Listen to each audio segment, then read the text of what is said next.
저는 계속 압구정동, 청담동 이런 곳에서 하이힐 신고 화장하고 굉장히 화려하게 패션계에서 일을 하고 있었는데 하루 아침에 시골로 뚝 떨어진 거죠. 그때는 여기 가로등도 잘 없었어요.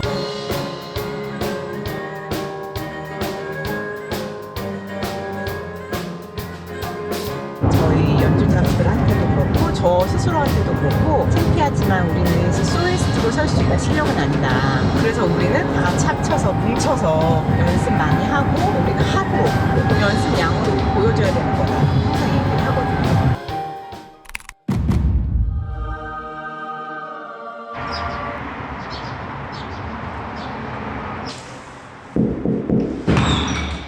안녕하세요. 안녕하세요, 대표님. 안녕하세요. 간단하게 자기소개 한 번만 부탁드립니다. 저는 45살 가야금을 연주하는 허지입니다. 연주팀을 기반으로 다양한 문화 콘텐츠 관련된 일을 하고 있어요. 여기는 저희 사무실이자 연습실인데요. 공연마다 다르긴 네네. 한데 보통 가야금, 첼로, 해금, 건반, 드럼 이렇게 구성이 되어 있어서요. 항상 세팅해놓고 네. 여기서 연습하고. 되게 색다른 조합이네요. 맞아요. 처음에는 가야금 세대로 했었는데 첼로 소리가 좋은데 넣고 피아노 있어야 되는데 넣고 하다 보니까 이렇게 됐어요. 퓨전 국악을 맞아요. 하고 계시는 거네요. 맞아요. 그러면 지금 뭐 하고 계셨던 거예요? 오늘 공연이 있어서 네네. 공연 갈 준비하고 있었어요. 오늘은 어떤 공연이 있는 거예요? 공연이 2개가 있는데요. 첫 네. 번째 공연은 국내 거주 외국인을 대상으로 하는 문화체험 프로그램 안에 있는 공연인데요. 오늘 관객은 주한미군이에요. 또 두 번째는 향교에 있는 공연이에요. 시민분들 대상으로 하는 공연이라서 준비하고 있었어요. 대표님, 근데 오늘 가시는 공연이 미군 관련한 공연이라고 하셨잖아요. 네. 그러면 지금 평택이니까 안에서 진행을 하시는 건가요? 아니에요. 오늘 프로그램 같은 경우는 논산의 한국유교문화진흥원 거기에서 저희가 용역을 따서 진행을 하는 거죠. 저희는 공연이 메인이기는 한데 제가 문화재 선생님처럼 가만히 있는다고 해서 공연이 들어오지는 않아요. 그래서 공연할 기회를 찾다 보니까 저희가 직접적으로 다양한 콘텐츠 사업을 하고 그 안에 공연을 넣는 거죠. 오늘 한국유교문화진흥원 가는 사업도 저희가 그쪽에서 용역을 따서 국내 거주하는 외국인들 대상으로 한국 문화를 체험할 수 있는 프로그램을 진행하는 거예요. 한국어로 이름을 쓰는 캘리그라피, 한복을 입고 한국의 예절에 대해서 배우고 그리고 다도 한국 떡 만들기 그리고 다양한 프로그램들이 있어요. 처음에 가야금을 하신다고 하셔가지고 음악 활동만 하시는 줄 알았는데 큰 컨텐츠 기획자신 거네요. 예쁘게 앉아서 가야금만 연주해서는 공연을 할 기회가 없어요. 저는 가야금을 어릴 때부터 한 게 아니라 늦게 시작했거든요. 원래는 패션 디자인 전공이었고요. 대학교 졸업하고 VMD라는 직업을 갖게 됐어요. 옛날에 NIID라는 브랜드 있었어요. 거기 본사에 있다가 마지막에는 질센더라고 하는 패션 명품 회사에서 눈에 보이는 모든 것을 총괄하고 기획하고 이런 작업을 하다가 결혼을 하고 평택으로 오면서 패션을 그만두게 되고. 그럼 경력 단절이 있었던 거예요? 맞아요. 그때 평택은 백화점도 없었고 패션에 대해서 할 수 있는 게 없었어요. 그래서 처음에는 네일 아트 자격증도 따봤고 원래 패션 했으니까 한복 디자인으로 대학원을 가볼까 하고 생각도 했다가 가야금 알려주는 곳이 한 곳 있었거든요. 가야금을 한번 해볼까? 그래서 처음에 배우다가 선생님이 잘한다 잘한다 하니까 정말 칭찬에 힘입어 다시 학교를 가게 됐어요. 가야금으로요? 네. 그러다 그러다 보니까 학사를 다시 하고 석사도 하게 되고 양사권수를 하다 보니 좀 필요한 부분이 있어서 고려대학교 문화콘텐츠 박사과정 올해 2월에 수료한 상태예요. 지금 열심히 논문 쓰고 있습니다. 대표님은 평택으로 내려와서 경력 단절이 됐는데 사회생활을 하려고 노력을 하신 거네요. 맞아요. 제가 평택으로 왔는데 저희 동네에 모든 사람들이 미군이었어요. 미군 가족. 진짜요? 그래서 친구도 없었고 그 당시에는 영어도 못해서 말도 못했고 또 결혼하고 이제 아기가 생겼는데 아기만 보고 집에 있자니 저는 계속 압구정동, 청담동 이런 곳에서 하이힐 신고 화장하고 굉장히 화려하게 패션계에서 일을 일을 하고 있었는데 하루 아침에 시골로 이렇게 뚝 떨어진 거죠. 그때는 여기 가로등도 잘 없었어요. 그래서 뭔가를 하고 싶다, 해야겠다라는 생각이 들었었고, 그러면서 가야금을 배우게 됐고, 하다 보니까 교수님이 예쁜 동생들 소개시켜 줄 테니까 팀을 만들어서 공연을 해봐라 그러셨어요. 그래서 팀을 만들었는데 저희가 경력도 없고 경험이 없어서 그렇긴 했지만 공연을 하니까 공연비를 정말 조금 주시는 거예요. 그리고 대부분의 기관이나 많은 분들이 재능 기부를 요청하셨어요. 그래서 저는 굉장히 그 부분이 충격이었거든요. 왜냐하면 저는 대기업에서 계속 일을 했기 때문에 일을 했으면 그거에 대한 정당한 대가를 받아야 된다고 생각하는데 여기는 재능 기부만 원하니까 정말 많은 관공서에서 저희 수고하시는 공무원들을 위해서 공연 부탁드립니다. 너무 좋은 기회네요. 그래서 재능 기부를 부탁드립니다. 뭐 이런 식으로 엄청 많이 전화가 왔었어요. 하루에 뭐 2번, 3번? 동생들한테 물어봤더니 저희는 어렸을 때부터 이렇게 자랐어요. 음악 하시는 선생님들이 항상 저희를 무료로 공연에 세우시고 이런 경우가 많았다라고 하더라고요. 그래서 저는 이 친구들한테 제가 해줄 수 있는 건 뭘까 생각을 하다가 안정적인 일자리가 필요하겠다라고 생각을 하게 됐어요. 그래서 찾아보니까 사회적 기업이라는 게 있더라고요. 사실 사회적 기업은 사회적 의미나 가치를 기본으로 두고 기업 활동을 하는데요. 그 당시에는 사회적 가치, 의미 모르고요. 그 당시에 사회적 기업은 회사의 직원들한테 급여를 지원해 주더라고요. 그래서 예비 사회적 기업 지정되고 사회적 기업까지 받아서 많지는 않아도 연주자들한테 일정 부분 지원을 해줄 수 있는 그런 회사가 된 거죠. 그렇게 시작을 해서 지금까지 오게 됐어요. 근데 아까 평택으로 내려오고 애가 생기셨다고 하셨잖아요. 네. 그러면 이 가야금을 시작한 시기 자체도 애가 엄청 어렸을 때 시작을 하셨을 것 같아요. 맞아요. 저희 아기가 6개월? 1살 때 시작을 해서요. 가야금이랑 네. 저 사이에 아기를 눕혀놓고 이렇게 연습을 했어요.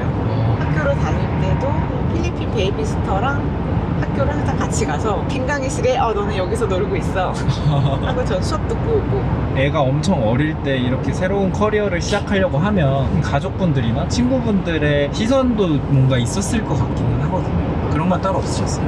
맞아요. 그러니까 예를 들어서 피아노를 하다가 가야금으로 가면 어느 정도 이해할 수 있는 게 있는데 패션을 하다가 가야금? 제 대학교 친구들 만나면 너 도대체 뭘 하고 있는 거냐 엄청 그렇긴 했는데 지금도 그런 것 같아요. 새로 뭔가를 도전하는 거에 있어서 걱정되거나 무서운 건 없어요. 왜냐하면 시작할 때 이걸로 해서 내가 돈을 벌어야겠다 라는 생각보다는 재밌어서 했거든요. 남편분은 응원을 계속 해주셨던 거예요? 맞아요. 그냥 묵묵히. 여기가 오늘 공연할 장소예요? 맞아요. 오늘 여기 보이시죠? 우리 한자로 읽을까요? 한자도 잘 하시는 편이에요? 아니요, 몰라요. 한글 기울교문이라 지는 말. 들어오세요. 이따가 관객들은 여기서 이렇게 앉아서 보실 거고요. 저희는 여기서.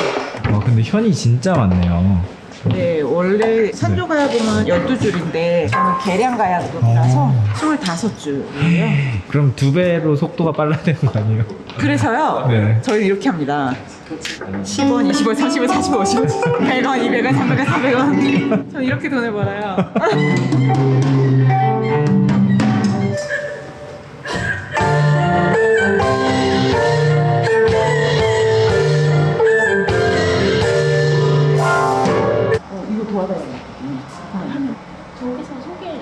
저희 한글 캘리그라피 하는 거, 저 여기 세팅 좀 할게요. 이런 거, 힘은 기본이죠. 이거는 구매할 투호, 전통놀이들이랑 제기랑 세팅을 가기 전에 해놔야 됩니다. 갑자기 오시자마자 네. 리허설하고 정신이 되게 없어 보이세요. 네, 다 해야 됩니다. 아름답게 앉아서 연주만 할 수 없어요. 이렇게 연주하랴 공연 기획 전체 총괄하랴 되게 바쁘시겠어요. 맞아요. 근데 너무 재밌어요. 그러니까죠. 우리 변신이 끝나신 건가요? 네, 어떤가요? 괜찮아요. 그럼 오늘은 어떤 곡을 하시는 거예요? 오늘은요, 저희 뒤에 자작곡도 있긴 한데 관객이 외국인이다 보니까 외국인 관객들도 알만한 곡, 뭐 팝을 저희가 편곡한 거나 넷플릭스 OST 같은 것도 하고 관객에 따라서 하는 것 같아요. 노인분들이나 있을 때는 트로트도 하고요. 대표님 지금 가야금을 키신 지는 몇 년 되신 거예요? 저는 2010년부터 했으니까요. 16년? 네네. 보통은 다 어릴 때부터 하고 저는 그냥 수박 겉핥기식으로 하고 있어요. 저는 연주 실력이 뛰어나다 이런 게 아니라 어렸을 때부터 한 길만 보고 걸어온 예술하는 친구들보다 조금 다양하게 그 시선을 돌릴 수 있어서 지금까지 하고 있지 않나. 실력이야 뭐 뛰어난 친구들 엄청 많죠. 근데 그거를 어떻게 콘텐츠화 시키는지 또 수익화 시키는지 그걸 연결시키는 게 좀 기존의 사회생활을 하시면서 오는 인사이트였을 수도 있겠네요. 맞아요. 저는 대기업을 다니면서 엑셀, 파워포인트 문서들을 좀 다룰 수 있잖아요. 근데 우리 예술대학교에서는 그런 거를 잘 가르쳐주지 않죠? 그래서 저도 적극적으로 경력 단절이 이렇게 됐지만 네. 그게 더 좋을 수도 있는 것 같아요. 근데 오늘 하시는 게 미군 부대 가족들이라고 하셨잖아요. 네. 그러면 사회는 대표님이 직접 보시는 거예요? 맞아요. 제가 봐요. 이렇게 유창한 영어는 아닌데 미군 부대 근처에 18년 살다 보니까 제가 하고 싶은 말은 할 수 있어요. 알아듣고 못 알아듣고는 그들의 몫이고. 아, 언어는 자신감이라고 했으니까. 그럼요. I will do my best, but if you not understand, it's your fault. 이렇게 얘기하면 되죠. 그럼 비율은 어느 정도 돼요? 외국인, 내국인 공연 비율? 기본적으로 외국인 공연을 1년에 한 40회 이상은 해요. 뭐 외교 사절단 공연들도 있고 해외 나가서 하는 공연도 있고 홍콩, 핀란드, 덴마크, 아랍에미레이트, 이집트, 이스라엘, 파키스탄, 베트남, 캄보디아, 일본, 호주, 미국, 영국 우리나라 외교부에서 외교 수교 행사할 때 대표로 저희를 불러서 1시간 20분 정도 이렇게 저희 풀 공연만 하고 와요. 월드 투어.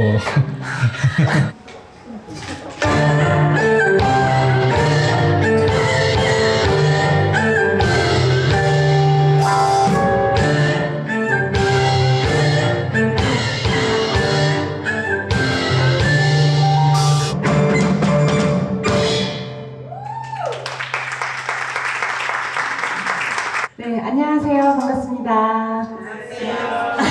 We are Korean traditional music band, actually fusion band. Next song, we're gonna play pop medley in U minor. Please enjoy.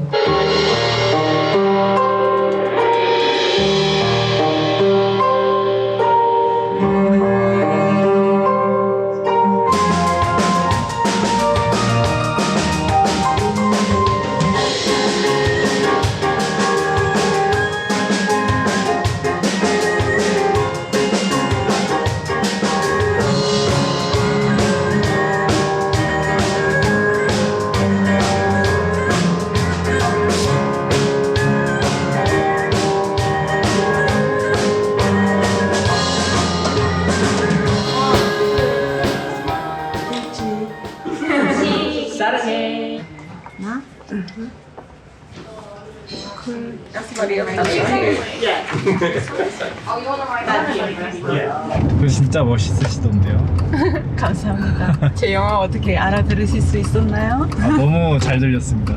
근데 아까 말씀해 주셨을 때 처음에는 재정적 지원을 받기 위해서 사회적 기업을 했다고 하셨잖아요. 근데 제가 알기로는 그 사회적 기업 자체가 사회에 진짜 기여를 해야 된다고 들었었던 것 같아요. 대표님이 하고 계신 활동이나 이런 것도 있으실까요? 처음에 사회적 기업을 시작할 때는 사회적 가치나 의미 이런 거 없이 재정적 지원만을 보고 했는데 하다 보니까 그거를 느끼고 배울 수 있더라고요. 저희 건반 연주자가 귀가 한쪽이 안 들려요. 이 친구가 어렸을 때 만약에 조금 금전적으로 재정적으로 괜찮았다면 수술을 했을 텐데 못했거든요. 그런 이야기를 듣다 보니까 음악으로 그런 활동을 하면 좋겠다라고 해서 처음에 시작한 게 클라우드 펀드예요. 거기서 돈을 모아서 전액을 다 보청기를 사갖고 청각장애 아동에게 지원을 해줬죠. 그리고 그 청각장애 아동이 보청기를 끼고 깨끗한 소리를 들을 수 있으면 저희가 학생이 다니는 학교에 가서 공연을 해줬어요. 재능기부. 그게 재능기부. 저희가 하는 재능기부예요. 그래서 그렇게 하다 보니까 여태까지 7명의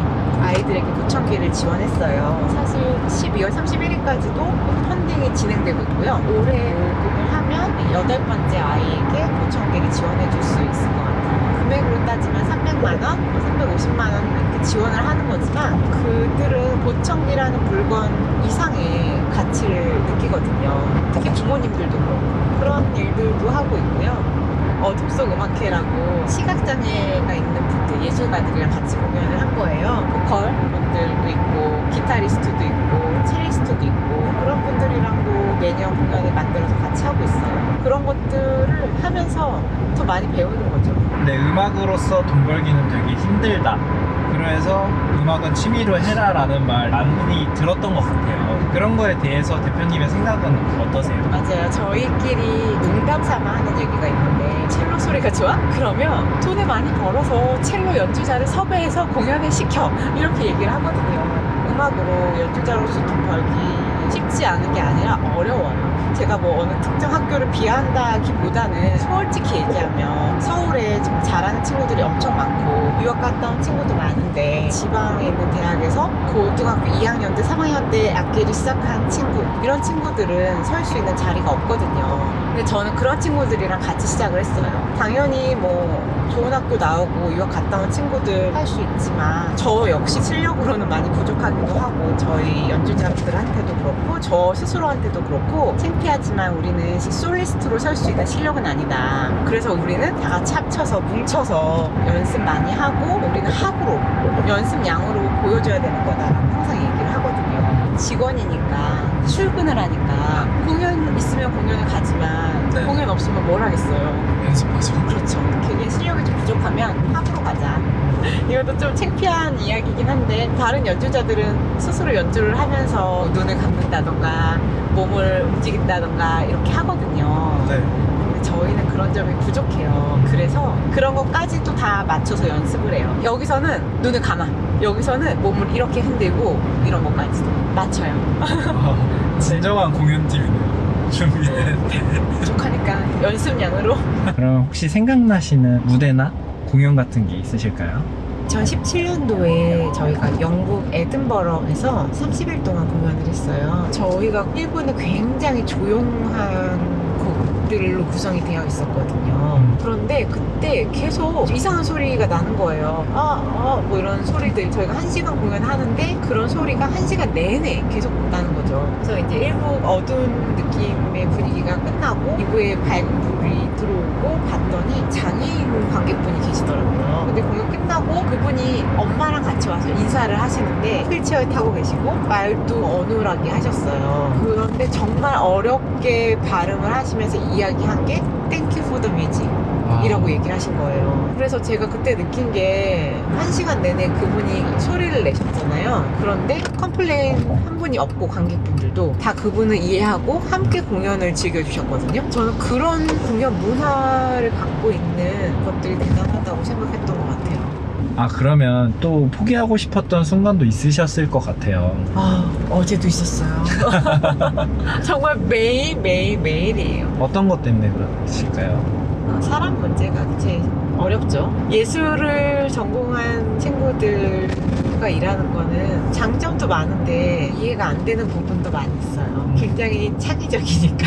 어쨌든 저희는 예술가지만 기업이라는 그런 테두리 안에 속해 있는 근로자이기도 하잖아요. 예술가이면서 근로자인 걸 맞추는 게 사실은 어려운 것 같아요. 또 공연이 없을 때도 이제 수익이 일정하지 않으니까 항상 미래에 대한 불안감이 있어요. 2015년 시작한 이후로 항상 더 많은 기회가 있었고 이렇게 흘러갔는데 같이 연주하는 공연하는 친구들이 비전을 제시해주고 싶은데 그런 것들이 불확실하니까 100% 제시해주지 못할 때 그럴 때 그냥 스스로 좀 안타깝고 이게 맞나라는 생각도 들기도 하고 그런 것 같아요. 그러면 연애 공연을 몇 회 정도 하시는 거예요?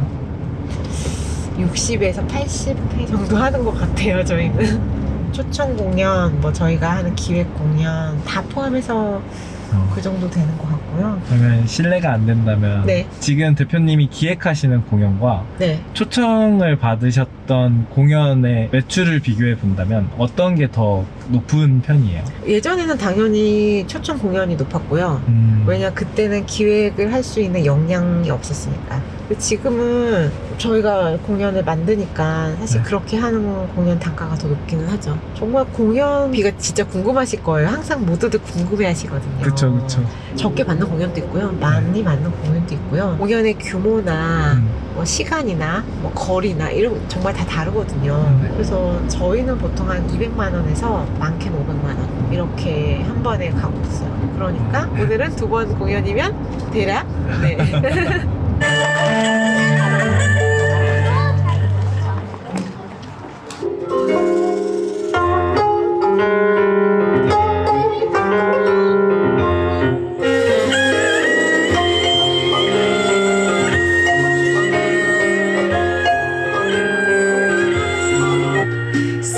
쓸쓸하던 그 골목을 당신은 기억하십니까?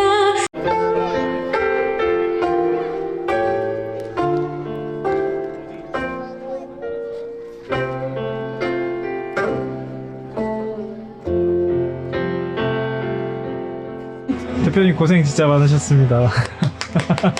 대표님한테 이 직업을 10점 만점이라고 생각하면 몇 점을 주실 수 있으세요? 저는 11점? 이렇게 동생들이랑 많은 사람들이랑 함께 하는 이런 순간들이 너무 좋은 것 같아요. 공연도 너무 좋지만 공연을 하기 위해서 준비하는 그 과정들이 너무나 소중하고 재밌는 것 같고 또 이거를 공연을 확대해서 컨텐츠로 만들고 프로젝트로 만들 때 재밌는 것 같아요. 대표님의 앞으로의 10년 뒤의 모습을 생각하면 어떻게 돼 있으실 것 같으세요? 10년이면은 55. 그때는 공연을 못하지 않을까요? 조금 더 우리나라 문화를 공유하고 나눌 수 있는 이런 일을 하고 싶은 것 같아요. 지금 그렇게 하기 위한 단계라고 생각을 하고요. 점점 확대해서 결국은 우리나라랑 다른 나라 문화 교류를 하는 쪽에서 일하고 있지 않을까 싶습니다. 그러면 대표님의 앞으로의 꿈은 어떤 게 있으세요? 예술하는 후배들한테 좀 안정적인 그런 테두리를 만들어주고 싶고요. 제가 하던 일을 저희 또 동생들이 앞으로도 같이 계속 했으면 좋겠고 그 친구들이 맡아서 해나갔으면 좋겠어요. 아침부터 말씀을 주셨던 게 네. 대표님은 도전하는 데 있어서 거부감 없이 네. 바로 직진을 하셨다고 하셨잖아요. 도전하는 거에 있어서 망설이시는 분들이 많다고 생각이 들어요. 그런 분들에게 한마디를 할 수 있다면 어떤 게 있을까요? 맞고 틀리고가 어딨어요. 정답은 없는 거고 도전하기 위해서는 본인이 좋아하는 일일 테고 좋아하는 일을 스스로 믿고 해보면 좋을 것 같아요. 실패해도 다시 하면 되잖아요. 다시 하면 되는데 뭐. 그러면 마지막으로 네. 어릴 때부터 대표님이 도전하는 모습을 계속 봐왔고 수능이 일주일도 안 남으신 아드님한테 마지막으로 한마디를 한다면 어떤 게 있을까요? 그 친구가 그러더라고요. 시험 못 보면 어떡하냐고. 그것 또한 너의 인생이다. 나름대로 또 길이 있지 않겠어요? 누가 생각하겠어? 누가 상상하겠어요? 제가 패션 하다가 이렇게 가야금 할지 상상도 못했는데요. 흘러가는 대로, 좋아하는 대로, 제가 좋아하는 대로 재밌게 하면 될 것 같아요. 고생했다. 놀아라.